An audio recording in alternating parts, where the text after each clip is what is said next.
So today we're going to take a look at playing Hallelujah by Leonard Cohen. This song is great because there are so many ways you can adapt it as you get better and better. What we're going to do today, though, is we're just going to look at how to build the chords just in root form. So your left hand is going to be responsible for a lot of the work. You're going to have a lot of hands like this. Your left hand is going to jump from chord to chord, right? But we're trying to keep it simple. Your right hand, your thumb, basically, you can use your second finger, you can use your thumb. Probably best just to use your thumb. And what we're going to do is we're going to use our thumb as a top note, and we're going to create arpeggios with every single chord. So, for example, you're going to walk up on start on a C chord. Your thumb will take the top note in a full 4 note.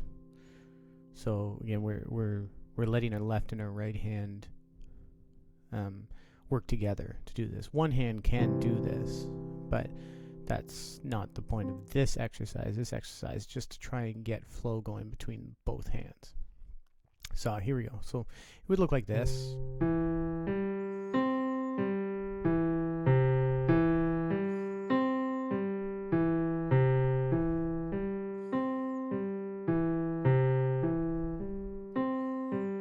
You kind of feel it swinging from the bottom up to the top and bottom, and the top, bottom.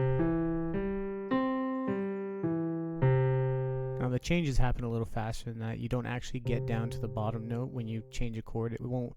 The way the song works is we're not going to go 1, 2, 3, 4, 5, 6, 1, 1, 2, 3, 4, 5, 6, 1. We have to move on to the next chord at the beginning of every new beat, and we only get we're in 6 time, so we're in 6/8 time here. So you want to move on to the next chord on beat 1. So we're going to have to shift like this: 1, 2, 3, 4, 5, 6, 1, 2, 1, 2, 3, 4, 5, 6, 1, 2, 3, 4, 5, 6. There's your A minor chord. So, and then we're also going to use the pedal. So the pedal is going to help because it won't make it sound so rough going.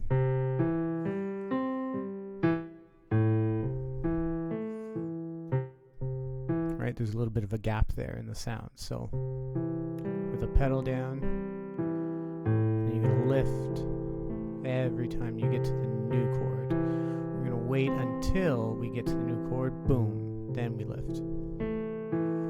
So that's the first practice, going back and forth and trying to make sure that you can play it evenly without having to stop every time you go between chords.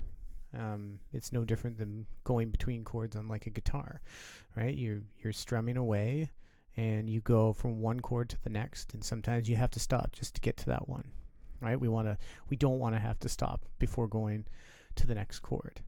Sometimes you just play the chord anyway, even if the chord is wrong. Sometimes you'll just strum the chord anyway and carry on for the sake of keeping the music going.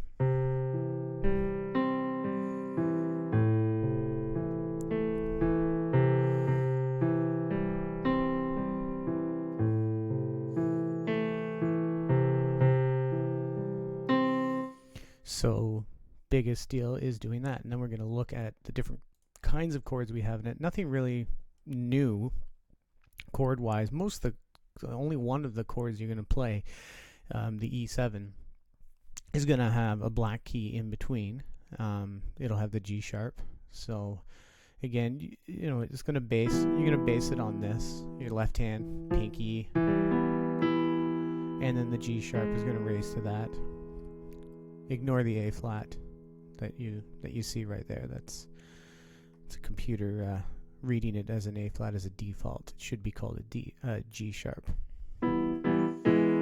That's the only real new chord. And then there will be a couple of different chords, a couple moments, like when you in the 1, 2, 3, in the 4th line where it says, well, it goes like this, the 4th, the 5th. Those chords you only get 3 beats for each chord. So those are going to have to move a little quickly. So with only 3 beats and playing an F chord to a G chord, you're just going to play the first three notes. 1, 2, 3.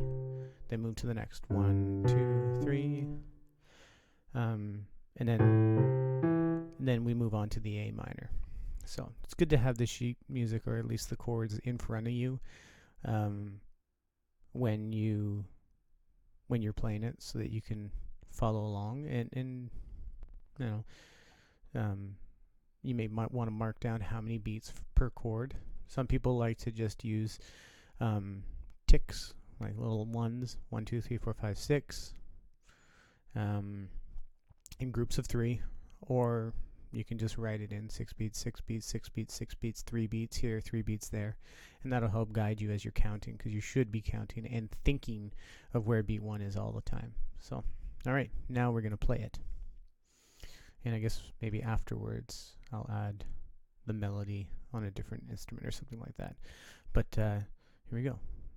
1, 2, 3, 4, 5, 6.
We actually had an intro at the beginning. It was 2 rounds that we wanted to play C major, A minor, C major, A minor, at the very beginning, to help us.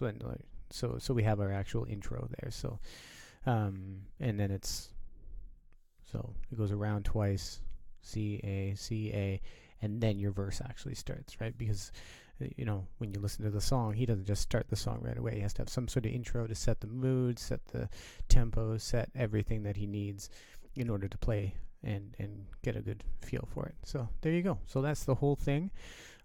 You can either speed it up if you want. I mean, you can do a slightly faster version of it just by going back and speeding up the video.